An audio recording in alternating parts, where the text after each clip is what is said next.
Hey YouTube, Vermont Prepper here. So it's the first test this summer of my solar battery box. I moved it to a different location in my place here. It makes it easier to run the wiring outside. But using my iPad because I wanted to show everyone my monitoring display that I have on my phone. So basically what you see there is the state of charge of the batteries, and you see the batteries. There's three of these suckers in here. There's three 100 amp hour batteries. There's two on the bottom. You can see one there, and there's one on the other side. So the state of the charge is 100%, and you see the volts, a little over 12 volts, and you know current. The current is the net current coming in from the panels, and then you see the power going into the battery. That's 69 watts. You see it going up and down based on the clouds blocking the sun there. But right now, anywhere between 100 to 200 watts. And I have my refrigerator hooked up to it. So if there's cloud cover, if you see right now, it looks like we're getting some cloud cover. You have a net minus 8 watts, 10 watts there of charge going into the battery. So it's pretty cool how it gives you the net. So you could really tell, if you're net positive or net negative, and you can make adjustments based on that. This charge controller right here, and you can see right now only 6.4 amps going into that. This charge controller is pretty cool. I can also add a turbine or for wind power at the same time if I really wanted to. I haven't done that yet, but eventually I will. So it's really a portable system. I put some outlets right here and right there. We have a cutoff switch right there. And that's the remote. The green lights are the remote for the inverter. I have a USB switch, and that 30 amp fuse port is where I charge. If it gets like really low, I can charge it with my my battery charger right here. This cool Noco Genius battery charger, the G26000. It charges this 300 amps of amp hours of batteries. So there's where I put my solar panel plugs. And also right above that is my monitor. You can monitor it from the outside, but I like the app much better. It's very easy to monitor, and the app is connected via Bluetooth to that unit there. I have 400 amp fuse, and on this side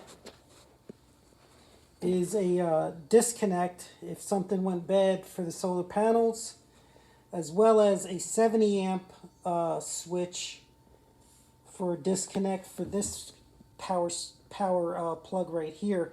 And what I use that for is my solar water heater. I could actually heat up some water in a solar water heater I made. I made two of them. One in a, I'll show you it real quickly actually, in a Home Depot bucket. Right here, got a Home Depot bucket with that element right there you see, and it has a thermostat on there, and you have your temperature up here, and you can see your water level with this particular tube right here. It's pretty slick. It'll heat up really good, and actually, and I've tried it. I have a USB shower pump that goes up into a portable shower head, and I've actually it's not great because you have to be quick, but you can do it. You can take a shower in 5 gallons, so that's a 5 gallon. I actually have a 20-gallon heater, that water heater that I built from a garbage can, believe it or not. It's very similar except bigger. Same things, same concept, right? So really cool stuff. I love solar power. I love being not dependent on on the grid if the grid went down. So here's my solar panels. There's four 150 watters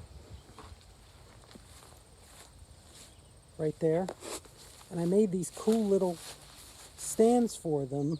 I mean, the stands cost, I don't know, they're tons of money. I mean, they're a waste of money. So I got some PVC, and I saw somebody on YouTube do this, and I kind of modified the design a little bit. But I made some PVC stands, and they basically they'll fold up, and to where I could just store the panels, you know, straight up against the wall or something. Take up minimal room. So that's basically it. I'm probably gonna see if I can run, or how long I can. I know I can run it. How long I can run my drum set, electronic drum set setup on this battery box, because you never know if you want to go somewhere and you don't have a power source, or you know, I see people with gas generators, but it'd be pretty cool to come out with the, you know, play that with a nice solar generator. It'd be a nice little thing for people to see, and it promotes you know, clean energy. So in any event, I think that's it for this particular video. Hope you like it. It was kind of quick, but just wanted to give everyone an idea of what I'm doing here. And, oh, one last thing, a couple things actually.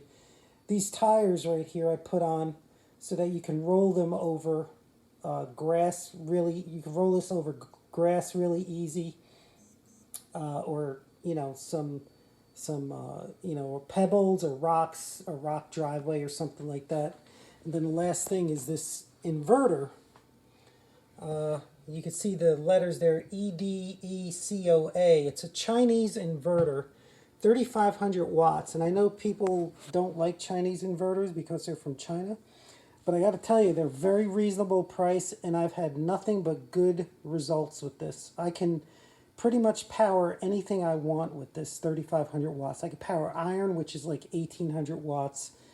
You could power that compressor, which blows the fuse here in the apartment. It blows a fuse. I can't use that without using this particular box.